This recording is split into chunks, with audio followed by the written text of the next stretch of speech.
How you doing, folks? Ordinary Income back. I hope you all didn't get blasted with daylight savings times changing up your clock. I know I did. I'm not feeling too fantastic, but that's okay. We'll get through it either way. What I want to talk about today is something that's been a little bit in the news. I made a video a couple weeks ago regarding Russia's foreign exchange reserves and realized maybe I should just talk about these reserves overall, what they mean. It's a little bit of a complicated topic. Reserves take into many forms. There's different reasons why why banks would even have them in the first place, things to do with like the value of the currency and all that. I don't really want to talk about that. I'll just talk about the idea pertaining to Russia's reserves. So here we have a chart showing everyone who's holding Russian central bank reserves, including gold and foreign currency. Gold is a means of currency somehow, whether you agree or not. It's still used today, and so we included in this chart for Russia. So you see Russia holds only about 21.7% of their own reserves. The other ones are spread out through other countries. So you might be wondering, how is it that of their own money, they're only holding 21.7%, including the gold they have? Well, countries like to do international trade. In particular, in Russia's case, they export oil. In America, we're not making really that much oil, if any. We're grabbing it from OPEC, or Russia in this case, and in China as well. They're grabbing it from Iran, Russia, and a few other countries. So when America wants to go to Russia and say, we want some of your oil, we want to do business, since Russia's the one pretty much in control of that negotiation, they're the one that have the good, that are looking to make a deal, they get to say, all right, we'll do it, but it has to be in rubles, or it has to be in dollars of sorts. So let's say America goes to Russia and says, we want to buy your oil. Russia says, we only accept payments in rubles. So America says, well, we have dollars. So what we can do is we can go and convert it somehow and go through that process. Or we can just write in our central bank that say, we owe you this much amount of money relating to this much amount of dollars. Russia could also take this into effect by purchasing, by getting US bonds, treasuries, and all that sort. So mostly what America will do is write into their account that says, we owe Russia this much. So Russia's holding these amount of reserves in our bank, which is what it means for the country. It means that Russia themselves has foreign exchange reserves. They have ruble-denominated dollars in America.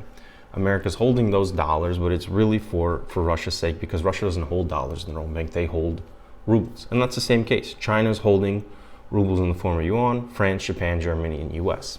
And that's the case with anyone. If anyone does business with America, let's say China wants to buy something from America, China will then have it that the United States holds reserves in their bank because they are owed that much amount of money. The US doesn't really carry yuan in their own bank, so China will hold it, saying it as an IOU. So when you saw the news the other day that a lot of countries are not going to pay the reserves that they owe, that just means that Russia did a lot of business with countries. Those countries owe them. So in the case of France and Germany, they're holding Russia's reserves in the forms of euros. But because they say, all right, yeah, we do owe you, but we don't like what you're doing, so we're not going to pay you, that's why you're seeing that Russia's not going to have any way to access their foreign exchange reserves. They can't access the euros that are owed to them from France and Germany. They can't access the dollars that are owed to them by the United States. They can't access the yuans owed to them by China. So what do you do when you have that kind of case where Russia has a certain amount of yuans? They can go through the conversion, or they could use it later saying, you owe us, so instead we want to buy something from you, which will diminish our reserves with you.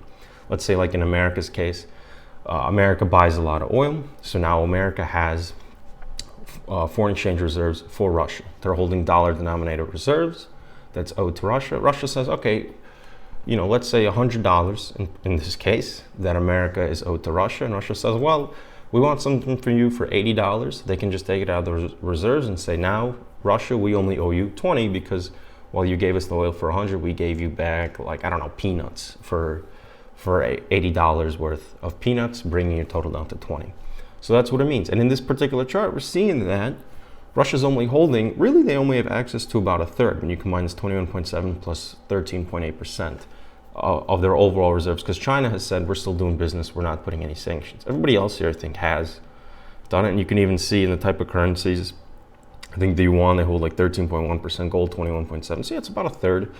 The 2/3 of their money they're not gonna be able to touch, because the countries are saying, we're not gonna pay you, we're not gonna hold, we're not gonna do anything with your reserves. They're frozen, they're done until you stop being however you are until you stop like acting like a douchebag and you're not killing people. Pretty much, you're not doing any wars. So that's pretty much what it means with bank reserves. It's the same for other countries. Let's say America imports a lot from China. They go to China and they say, we want metals, we want some of your, or we want your coal to be able to produce energy in our own country. China will say, okay, you want our coal, you got to pay in yuan. America's like, we don't want to do that. We don't want to like worry about converting our dollars to yuan, because it's a lot of money at stake. It's billions of dollars. So you're talking about exchange rates, and you're talking about a lot of money that has to be converted over one way to another. Even though it's digital, it's still a pain in the butt to do all that money. So they say, all right, instead we're going to hold reserves for you in American dollars. That since we purchased, $100 billion worth of coal from you, we have $100 billion denominated reserves for you in our bank that are specifically for you. So you can either hold on to them, you can, use them in a form of debt, like bonds where you're getting interest payment, or you can just hold on to them for future reference, knowing that you want to do business with us. Since you have $100 billion, we can now give you $100 billion worth of stuff, because that's what is pretty much owed to you. And that's how these reserves work, very, very simply. Some of you might be pretty pissed off with how I explain this, might be saying that I'm missing a lot of points, I might be getting this wrong, whatever. If you do have a problem, let me know in the comments, let me know on Twitter where I messed up. I could always redo the video, I'm not too worried, but I'm also trying to figure out this stuff because it is complicated.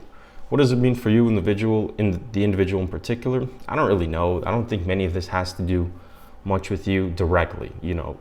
Holding foreign exchange reserves in America doesn't impact you right away. But of course, as we saw in Russia's case, when all of a sudden a country does something where the people that owe it money decide not to pay up on that, then it has impacts on the banks. Because let's say America, all the countries that are holding American dollars saying, you know what, we're not going to give you your reserves. Well, that changes how much money is really in the banks in the first place, how much money the banks have access to, and it changes how much you can take out of it. As you saw in Russia's case, they weren't, one of the first things that happened was banks went on a bank run because they couldn't get their own currencies. And if you're curious about that, I have bank run videos as well.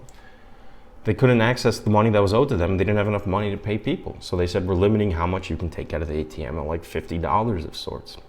But in America's case, in today's case, this isn't something to worry about too much. Obviously, a country that has a major trade deficit, aka America, will be holding a lot of reserves, most likely in the case of rubles and Chinese yuan. And the biggest thing you want to make sure is that the country doesn't default on its debts, because then it means those reserves are not going to be, the countries that they are owed to are going to be pretty pissed off, and you're going to be in quite a sticky situation. Imagine you owe money to someone, you owe like $1,000, and you say, hey, I just filed for bankruptcy, I can't pay you that $1,000. Well, depending on the person you owe it to, they're going to be pissed off at you. So that's pretty much what it means. If you have any questions, let me know. Hopefully that answers it, but if you don't understand, let me know. I'll maybe make another video, redo this one, and we'll go from there. Hope you all enjoy. Have a great rest of your weekend, and we'll see you back tomorrow. I'll be doing some more videos on, I keep saying, the stagflation, shrinkflation, really just whatever topics come in the news that seem important to break down. See you.